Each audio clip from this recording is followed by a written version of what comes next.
maka yang kita perlukan adalah menunggu barang sejenak untuk air itu kembali bersih.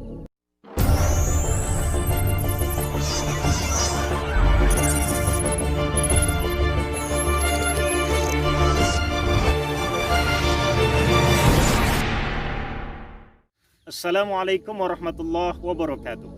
Sahabat sekalian, pada suatu hari seorang murid bersama gurunya melakukan perjalanan di hutan belantara, dan setelah sekian jauh perjalanan berhentilah mereka di salah satu tempat untuk sejenak beristirahat. Kemudian sang murid mengecek persediaan air minum mereka yang ternyata sudah menipis. Maka muridnya pun meminta izin kepada gurunya hendak mencari barang sejenak di mana sumber mata air di sekitar mereka. Maka ketika gurunya mengizinkan, murid ini pun pergilah menyusuri hutan yang tidak berapa jauh dari tempat gurunya beristirahat. Dan beruntungnya sahabat sekalian, sang murid ini tidak saja mata air yang dia temukan, dia menemukan aliran sungai yang sangat luas sekali. Maka murid ini dengan senang hati bersegeralah dia turun ke sungai untuk mengambil dan mengisi persediaan tempat air minum mereka.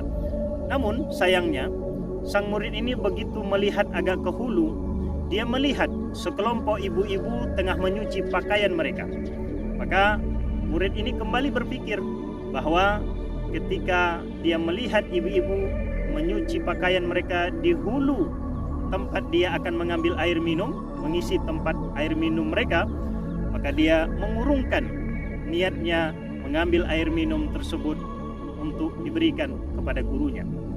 Dia kembali ke tempat gurunya dan menceritakan, "Guru, tadi tidak berapa jauh dari tempat kita beristirahat ini, sebetulnya saya menemukan aliran sungai, tetapi saya tidak jadi mengambil air minumnya karena saya melihat di hulu sungai itu ada sekelompok ibu-ibu yang tengah menyuci pakaian mereka, dan saya tidak tega untuk mengambil air tersebut dan dijadikan air minum yang kemudian akan diminum oleh guru." Kemudian sahabat sekalian, gurunya menyampaikan kepada muridnya, "Kamu tunggulah barang sejenak, nanti kembali lagi ke tempat atau ke sungai tadi." Sahabat sekalian, tidak berapa lama maka sang murid pun kembalilah ke sungai. Kemudian dia memang tidak melihat ada sekelompok ibu-ibu yang sedang menyuci, mereka sudah selesai semua.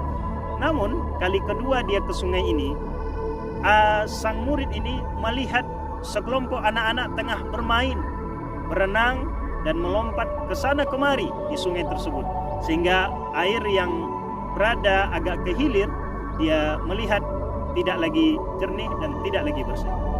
Maka kembalilah kali kedua murid ini ke gurunya dan menyampaikan peristiwa yang terjadi. Sekelompok anak-anak tengah bermain, tengah meloncat ke sana kemari, mandi berenang, sehingga aliran sungai yang berada di hilir tidak lagi bersih. Gurunya, sahabat sekalian, lagi-lagi menyampaikan kepada muridnya, "Kamu tunggulah barang sejenak lagi." Dan tidak berapa lama, kali ketiga kembali murid ini ke sungai tadi. Sang murid memang tidak menemukan ibu-ibu yang tengah menyuci lagi, tidak menemukan anak-anak yang tengah bermain atau mandi berenang, meloncat ke sana kemari. Kemudian dengan sigapnya anak ini atau sang murid ini segera mengambil air sungai dan mengisi tempat minum mereka. Kemudian kembalilah dia kepada gurunya.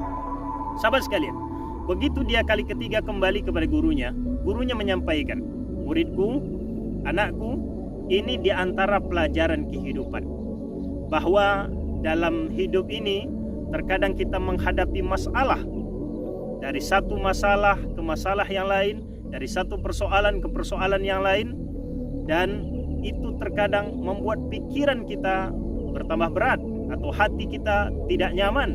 Maka yang diperlukan ketika itu, wahai muridku," kata sang guru, "di antara yang kita perlukan adalah di samping jalan keluar tentunya, berusaha mencari solusi dari setiap persoalan, yang tidak kalah pentingnya adalah ketenangan.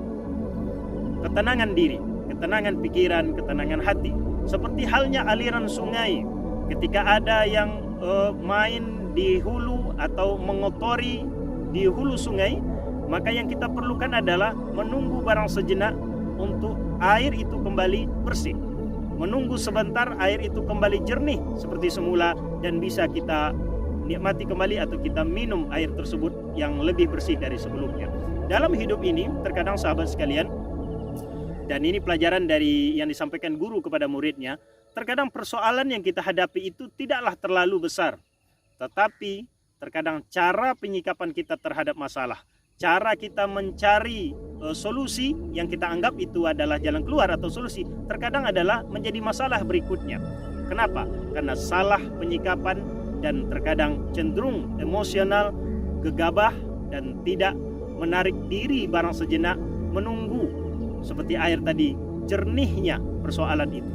Maka sahabat sekalian, pelajaran yang kita peroleh dari cerita seorang murid yang mengambil air di sungai dalam satu perjalanan dengan gurunya adalah ketika kita menghadapi persoalan, yang kita perlukan diantaranya adalah ketenangan jiwa, ketenangan hati, ketenangan pikiran, sehingga kita betul dalam bersikap.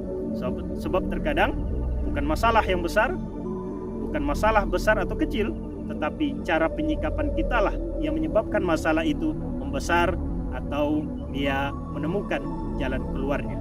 Demikian, Assalamualaikum warahmatullahi wabarakatuh.